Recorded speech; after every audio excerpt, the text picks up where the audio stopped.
اور اس طرح دونوں کے اندر تفریق ڈال دیں، تو اس کے پاس اور منہ لے کر آیا، اس کے پاس اور منہ لے کر کے آیا۔ لوکی مینوں منہ آتے خول چڑھا کے مل دے دیں، ویکھن نو کتنے مٹھے پیڑے کتنے دل دے دیں۔ کتنے لوگ ہیں کہ جو معاشرے کے اندر کام ہی یہی کرتے ہیں، ویلے ٹگے، انہیں کوئی کام نہیں ہوتا، بس لوگوں کو لڑا رہے ہوتے ہیں، جھگڑے فساد، خاندان کے خاندان اجاڑ کے رکھ دیتے ہیں۔ حضرت عمر رضی اللہ تعالیٰ عنہ فرماتے ہیں کہ میں کسی سے پوچھوں نا کہ تو آج کل کیا کرتا ہے، وہ کہے کہ میں آج کل فارغ ہوتا ہوں، کہتے وہ شخص میری نظر سے گر جاتا ہے۔ فارغ نہ رہو، مومن فارغ نہیں ہوتا، ہر وقت کچھ نہ کچھ کر رہا ہوتا ہے۔ اپنے آپ کو مصروف رکھیں، با مقصد زندگی بنائیں، ایک لمحہ بھی بے مقصد نہ گزاریں۔ حضرت کعب رضی اللہ تعالیٰ عنہ کا ایک قول ہے، فرماتے اتقوا النمیمہ فإن صاحبها لا یستریح من عذاب القبر۔ کہا چغل خوری سے بچ جانا، اس لیے کہ جو چغل خور ہے وہ عذاب قبر سے نجات نہیں پا سکتا ہے، وہ عذاب قبر میں ہی جو ہے مبتلا رہتا ہے۔ اگر کوئی شخص غیبت کرے کسی کی یا چغلی کرے تو اس کو روک دو، منع کر دو، کہا میرے سامنے نہ کر۔ حضور علیہ السلام نے ارشاد فرمایا، جس کو حضرت امام ابو داؤد نے روایت کیا، فرمایا لا یبلغنی احد عن اصحاب شیئا فانی احب ان اخرج الیہم وانا سلیم الصدر۔ حضور نے فرمایا کہ میرے سامنے آ کر میرے صحابہ کی کوئی بات نہ کیا کرے، ان کی کوئی چغلی اور غیبت نہ کیا کرے میرے سامنے، اس لیے کہ میں اس بات کو پسند کرتا ہوں جب میں ان کے پاس جاؤں تو میرا سینہ ان کی طرف سے صاف ہو۔ ظاہر ہے کسی شخص کے بارے میں اگر کوئی غیبت کرے گا، کوئی چغلی کرے گا تو اس شخص کے بارے دل میں میل پیدا ہو جاتی ہے۔ انسان کمزور ہے نا، اگر میرے سامنے کوئی کسی کی بات کرے گا تو میرے دل میں اس کے لیے بات آ جائے گی، اور جب میں اس سے ملاقات کروں گا تو وہ بات ملاقات کے درمیان جو محبت کی گہرائی تھی اس میں رکاوٹ بن جائے گی۔ اس لیے جب بھی آپ کسی سے ملیں تو کسی مومن کے بارے میں اس کو غلط بات نہ بتائیں۔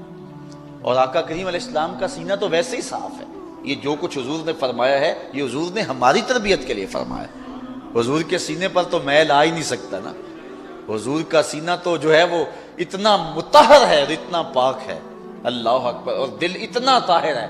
اعلیٰ حضرت نے حضور کے ایک ایک عضو پہ سلام کہا اور تذکرے کیے، لیکن جب حضور کے دل کی بات آئی تو اعلیٰ حضرت کہنے لگے اللہ اکبر، دل سمجھ سے برا مگر یوں کہوں غنچائے راز وحدت پہ لاکھوں سلام۔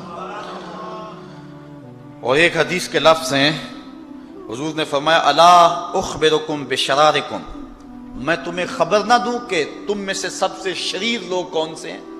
قالوا بلا، صحابہ نے عرض کی کیوں نہیں حضور، آپ ارشاد فرمائیے۔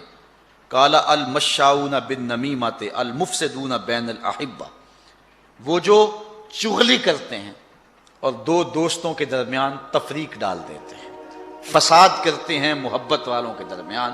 کہا میری امت کے شریر ترین لوگ یہ ہیں۔ امام غزالی نے ایک بات لکھی ہے، آپ فرماتے ہیں غیبت کرنے والا، چغلی کرنے والا اگر چغلی سے توبہ کر لے، اگر توبہ کر لے چغلی سے، پھر بھی جنت میں سب سے آخر میں جائے گا۔ اگر اس نے چغلی سے توبہ کر لی تو پھر بھی جنت میں آخر میں جائے گا، اور اگر چغلی سے توبہ نہیں کی ہے پھر جہنم میں سب سے پہلے جائے گا۔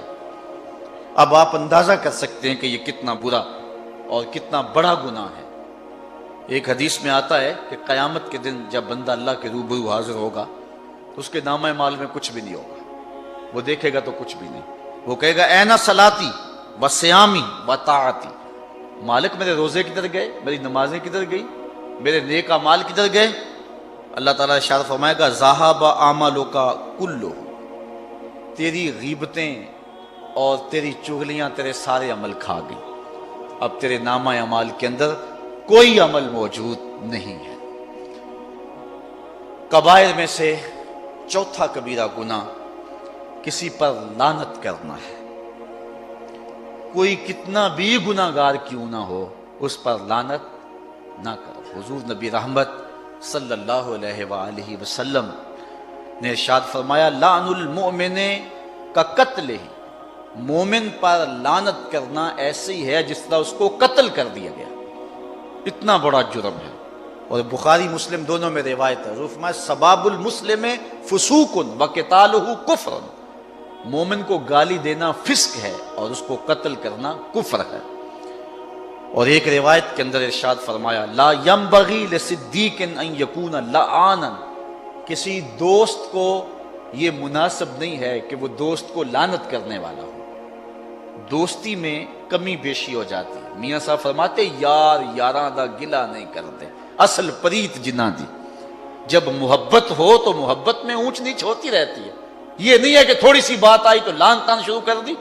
لا ینبغی لصدیق ان یکون لعانا، کسی دوست اور کسی سچے کے لیے یہ مناسب نہیں ہے کہ وہ لعان ہو، وہ لعنت کرنے والا ہو۔ اور ایک حدیث میں آتا ہے جس کو امام ابو داؤد نے اپنی صحیح میں لکھا ہے کہ جب کوئی بندہ لعنت کرتا ہے تو وہ لعنت آسمان کی طرف جاتی ہے، آسمان کے دروازے بند پاتی ہے، پھر زمین کی طرف آتی ہے، زمین کے دروازے بند پاتی ہے، پھر جس پر لعنت کی گئی ہے اس کی طرف جاتی ہے، اگر وہ اس کا اہل ہے تو لعنت اس کو پہنچتی ہے، ورنہ لعنت پھر پلٹ کے جس نے لعنت کی ہے اس پہ آ کے گرتی۔ تو مت کسی پہ لعنت کریں۔ بخاری شریف کی روایت ہے، حضور کا ایک صحابی تھا، آپ جانتے ہیں کہ شراب بعد میں حرام ہوئی مدنی دور میں، پہلے بہت سارے لوگ شراب پیتے تھے چونکہ حرام نہیں تھی، اور زمانہ جاہلیت میں فخر و مباحات کے ساتھ شراب پی جاتی تھی۔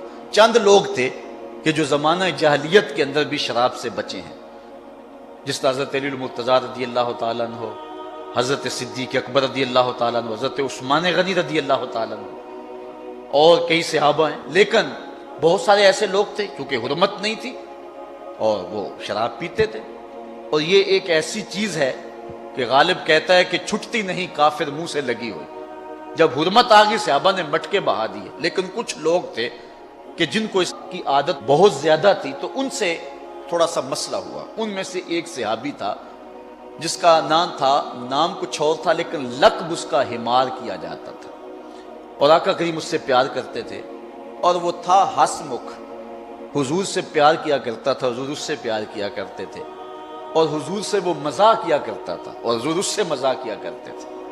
اور جب آقا کبھی اداس ہوتے نا صحابہ اس کو ڈھونڈ کے لے آتے، اور جو ہی وہ مسجد میں داخل ہوتا حضور دیکھ کے مسکرانے لگ جاتے، بڑا پیار کرتے۔ کبھی کبھی وہ یوں کرتا کہ مدینے کی منڈی میں چلا جاتا اور جو تازہ پھل آتا نا، نیا پھل، وہ خرید لیتا، حضور کی خدمت میں پیش کرتا، حضور اس تحفے کو قبول کرتے، خود کھاتے، صحابہ کو کھلاتے، اس کو دعا دیتے۔ 2 4 5 دن کے بعد جب دوبارہ وہ منڈی میں جاتا تو جس سے پھل لیا ہوا ہوتا، اس سے ادھار لیا ہوتا، وہ پیسے مانگتا، اس کو بازو سے پکڑتا حضور کے پاس لے آتا، عرض کرتا حضور وہ پرسوں ترسوں پھل نہیں کھایا تھا، یہ اس کے پیسے مانگ رہا ہے۔ حضور فرماتے تو نے مجھے تحفہ نہیں دیا تھا؟ عرض کرتا غریب آدمی ہوں، تحفہ کیسے دے سکتا تھا، میں نے سوچا پھل نہیں آیا ہے پہلے حضور ہی کھائیں۔ آقا کریم دعا بھی دیتے، خوش بھی ہوتے، اور پیسے بھی ادا فرما دیتے۔ کتنے مزے لوٹتا تھا، ایک مرتبہ پھل کھلا کے، وہ بھی مفت کھلا کے، 2 مرتبہ دعا لے جاتا، اور آقا خوش ہو جاتے، اور آقا کریم جو ہے وہ اس کو دیکھ کے خوش ہوتے۔ بخاری شریف کے اندر روایت ہے کہ اس نے شراب پی لی، آقا کریم کو پتہ چلا، بلایا اور اس کے اوپر شراب کی حد نافذ کروائی، اس کو جو ہے وہ 100 کوڑے مروائے۔ کچھ عرصہ گزرا تو پھر دوبارہ اس سے یہی فعل سرزد ہو گیا، چونکہ گٹی میں رچی بسی تھی، پھر دوبارہ اس نے شراب پی لی۔ تو حضور علیہ السلام کو پتہ چلا، بلایا اور پھر فرمایا نے کوڑے مارو، 100 کوڑے پھر اس کو مارے جانے لگے۔ جب ان کو کوڑے مارے جا رہے تھے، کسی صحابی کی زبان سے نکلا اللہ اس پہ لعنت کرے، اللہ کے رسول اس سے اتنا پیار کرتے ہیں اور یہ بار بار یہ شراب پیتا ہے۔ حضور نے فرمایا خبردار، اگر اس نے شراب پی ہے تو میں کوڑے نہیں مروا رہا، خبردار اس پہ لعنت کی، اس لیے کہ یہ اللہ اور اس کے رسول سے پیار کرتا ہے۔ حضور علیہ السلام سفر پہ جا رہے تھے، ایک خاتون اونٹ پہ تھی، تو اس نے اونٹ کو ہانکا اور کہا جلدی چل تیرے پہ لعنت ہو۔ تو آقا کریم نے صحابہ کو فرمایا خذوا ما علیہا ودعوہا فانہا ملعونہ، کہا اس کا سامان اتار لو اور اس کو بھی اتار لو، یہ ایسے اونٹ پہ کیوں بیٹھی ہے جو لانتی ہے؟ حضور نے جانور کو بھی لعنت کرنے سے منع فرمایا کہ جانور کو بھی لعنت نہ کرو، یہ کبیرہ گناہ ہے کہ کسی کو لعنت کی جائے۔ لعنت کا مفہوم کیا ہے؟ اللہ کی رحمت سے دوری، یہ کسی کو بد دعا نہ دے۔ حضور علیہ السلام پر کافروں نے کیا کچھ کیا، اللہ اکبر، لیکن آقا کریم رحمت بن کے آئے تھے، دعائیں ہی دیتے رہتے۔ اس لیے کسی کے اوپر لعنت نہ کی جائے، یہ کبائر میں سے ہے۔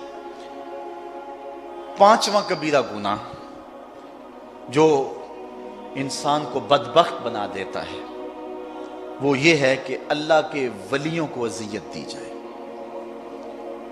حضور علیہ السلام کا ارشاد عالی شان ہے جس کو امام بخاری نے اپنی سند کے ساتھ روایت کیا ہے۔ یہ حدیث سے قدسی ہے، فیما یروی عن ربی، حضور اپنے رب سے روایت کرتے ہیں۔ حدیث کیا ہے کہ رب کہتا ہے من عاد لی ولیا فقد آذنتہ بالحرب، جو میرے ولی سے عداوت رکھتا ہے میں اس کو جنگ کا چیلنج دیتا ہوں۔ اور ایک حدیث کے لفظ ہیں فقط بارزنی بالمحاربہ، وہ میرے سے لڑائی کرتا ہے۔ اب مجھے بتائیے، اللہ جس سے جنگ کرے تو اللہ کے مقابلے میں کوئی جیت سکتا ہے؟ اور جب جنگ ہونا تو دشمن کی کوشش ہوتی ہے کہ اپنے مد مقابل کی سب سے قیمتی متاع کو برباد کرے۔ جو پاکستان کے دشمن ہیں نا، ان کی بری نظر پاکستان کے ایٹمی اثاثوں کی طرف ہے۔ وہ کہتے ہیں یہ سب سے قیمتی سرمایہ اس وطن کا، اس کو ہم کسی طریقے سے جو ہے وہ کیپچر کر لیں۔ جب کوئی کسی دشمن پہ حملہ آور ہوتا ہے، اس کی سب سے قیمتی متاع لوٹتا ہے۔